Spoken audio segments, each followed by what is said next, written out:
Please welcome her. Thank you, Judith. So my sister is a terrorist. Now, not the kind of terrorist that the airport people are going to drag off or that Homeland Security is going to find and hunt down. She is a kind of terrorist you may remember from your childhood, the teenage sister terrorist, right?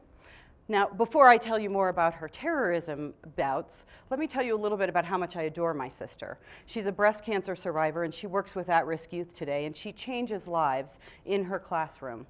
The story I'm going to tell you is about a time when she changed my life, even though I don't think it's what she had intended to do.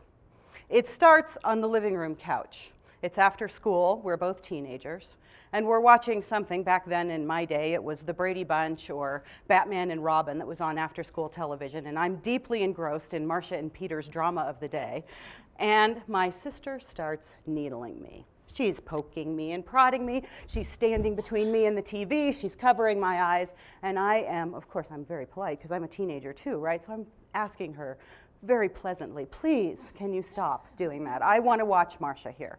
And she keeps going. Pick, pick, pick, pick, needle, needle, needle, needle. And finally, I come undone.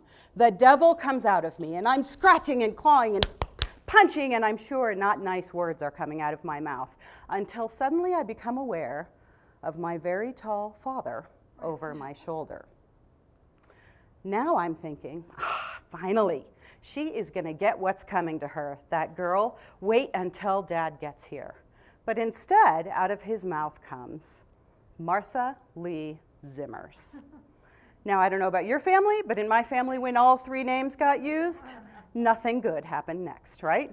Martha, my office, please have a seat. So I march into my dad's office and I sit, and of course I think my dad had built that wooden chair special for these occasions. It was dreadfully uncomfortable.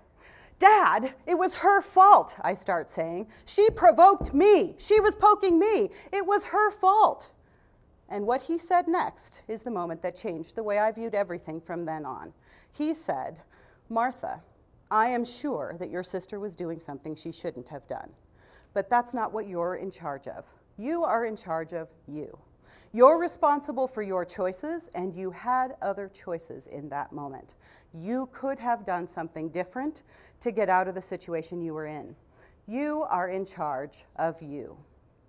Well, of course, I'm a teenager, so I'm thinking, this is pretty cool. I'm in charge of me. I am the queen of me. And then it sunk in. Holy smokes, I'm in charge of me. I get to pat myself on the shoulder when I do that great thing, but I also have to take responsibility for those days when I make the choices I shouldn't have made. I'm in charge of me.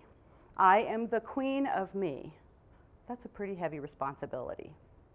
So that's an example of a story from my childhood, and how we create our stories is very important.